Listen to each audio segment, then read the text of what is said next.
जितने भी एजुकेशन से रिलेटेड कोर्सेज हैं जिनको करने के बाद आप टीचर बनने वाले हैं, वो सभी कोर्सेज एनसीटी के अंडर आते हैं। दोस्तों, एनसीटी का काम क्या होता है? एनसीटी का काम होता है टीचर्स एजुकेशन को बढ़ावा देना, साथ में ही कॉलेजेस की गुणवत्ता को चेक करना। आप किसी भी कॉलेज की कंप्लेंट पहले कहां करेंगे? पहले यूनिवर्सिटी में, जहां से एफिलिएट वो कॉलेज करता है, और साथ में कंप्लेंट करें एनसीटीई को, और अपनी बात को पूरी तरह से रखें, पुरजोर तरीके से रखें अगर आप गलत नहीं है।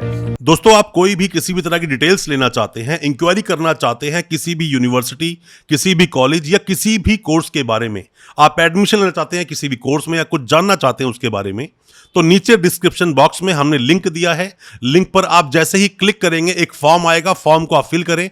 4 ही डिटेल्स हैं उसके अंदर, नाम है आपका, आपकी मेल आईडी है, फोन नंबर है और किस स्टेट से आप हैं, और कुछ भी अगर आप स्पेशल कमेंट में डालना चाहते हैं, कुछ अलग से जानकारी चाहते हैं और कुछ भी आप लिखना चाहते हैं, जैसे कुछ डिटेल में आप जानना चाहते हैं, तो वहीं जो बॉक्स है उसके अंदर अपनी क्वेरी को आप टाइप करें और भेज दें हमें। हम आपसे पर्सनली कॉन्टैक्ट जरूर करेंगे और आपके हर तरह के सवालों के जवाब हम आपको जरूर देंगे। दोस्तों, जैसा कि हमेशा से मैं आपको बताता हूं अपनी वीडियोस के माध्यम से, don't be qualified, be educated. मतलब आप बहुत सारी डिग्रियां लेकर कुछ कर नहीं पाओगे, बहुत सारी डिग्रियां आपके पास हो पर एजुकेशन नहीं है, एजुकेटेड नहीं है, आपको नॉलेज नहीं है, ज्ञान नहीं है, तो किसी काम की वो डिग्रियां आपकी नहीं है।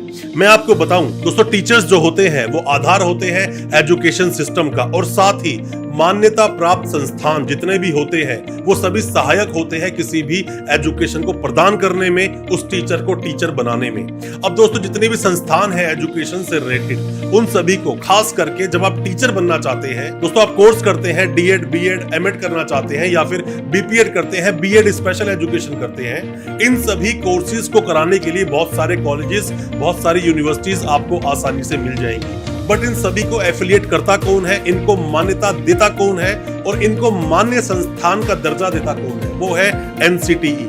एनसीटीई ही चलाता है, रेगुलेट करता है जितने भी ये कोर्सेज चलाए जाते हैं अलग अलग कॉलेजेस में, अलग अलग यूनिवर्सिटीज में। एनसीटीई जो 1993 में बना और 1995 में सुचारू रूप से इसने काम करना शुरू कर दिया। आज अपने इस वीडियो में हम एनसीटीई के बारे में ही बात करेंगे।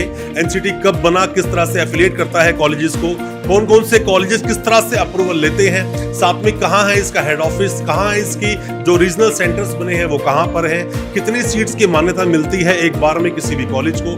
ऐसे बहुत सारे सवाल हैं और आपको बताऊंगा कि अगर किसी कॉलेज की आप कंप्लेंट करना चाहते हो तो कैसे आप कंप्लेंट करेंगे। ज्यादा कुछ जानने के लिए एनसीटीई के बारे में दोस्तों बने रहिए हमारे इस वीडियो के साथ। नमस्कार दोस्तों, स्वागत करता हूं आप सभी का अपने इस यूट्यूब चैनल पर जिसका नाम है यूनिवर्सिटी इंडिया। मेरा नाम है वीरेंद्र वर्मा। जैसा आप सभी जानते हैं, हम देश विदेश की यूनिवर्सिटीज, कॉलेजेस, उनके कोर्सेज को एक्सप्लोर एंड रिव्यू करते हैं और आपको बताते हैं सब कुछ जो आप जानना चाहते हैं। आप में से जितने भी हमारे सब्सक्राइबर्स, हमारे व्यूअर्स लगातार हमारी वीडियोस को देखते हैं, उन्होंने बहुत कुछ जाना होगा अलग अलग कोर्सेज, यूनिवर्सिटीज के बारे में, और साथ में जो काउंसिल्स पर हम वीडियो बनाते हैं उनके बारे में बहुत कुछ आपने जाना होगा।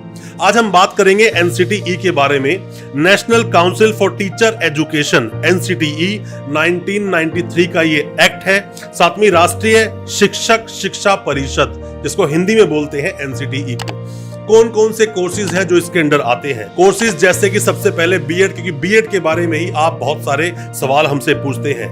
डीएलएड आता है, डीएड आता है, बीएलएड आता है, एमएड आता है, बीपीएड और साथ में ही एमपीएड भी आता है। बीएड स्पेशल एजुकेशन भी ले लीजिए आप इसमें, या फिर DEd special education, MEd special education. जितने भी एजुकेशन से रिलेटेड कोर्सेज हैं जिनको करने के बाद आप टीचर बनने वाले हैं, वो सभी कोर्सेज एनसीटी के अंडर आते हैं। दोस्तों, एनसीटी का काम क्या होता है? एनसीटी का काम होता है टीचर्स एजुकेशन को बढ़ावा देना, साथ में ही कॉलेजेस की गुणवत्ता को चेक करना। क्योंकि हमारे देश में जितने भी काउंसिल्स बनी है अलग अलग, उन अलग अलग काउंसिल का अलग अलग कोर्सेज को देखना ही काम होता है। जिस तरह से एनसीटी का काम है एजुकेशन से रिलेटेड जो टीचर बनने वाले हैं, जो टीचिंग कोर्सेज होते हैं, उन सभी को ध्यान से देखना। दोस्तों, वैसे तो जो एनसीटी है, एनसीटी 1973 को ही बन गई थी, बट उस वक्त इसे संवैधानिक दर्जा नहीं मिला था। मैं आपको बता दूं, जब तक किसी चीज को, किसी भी काउंसिल को या किसी भी एक्ट को या किसी भी रूल को संवैधानिक दर्जा जब तक नहीं मिलता है, तब तक वो एक्टिव नहीं होता, फोर्स में नहीं आ पाता। अब जब ये एक्ट आया 1993 में, पर तब भी ये एक्टिवेट नहीं हुआ। 1995 में जाकर सुचारू रूप से इसने काम करना शुरू कर दिया। अब बात करें इसका हेड ऑफिस कहाँ है। दोस्तों, हेड ऑफिस से मैं आपको कुछ बातें आपको बताना चाहूंगा। आप कोई भी कोर्स किसी भी कॉलेज, किसी भी यूनिवर्सिटी से अगर कर रहे हैं, वो परेशान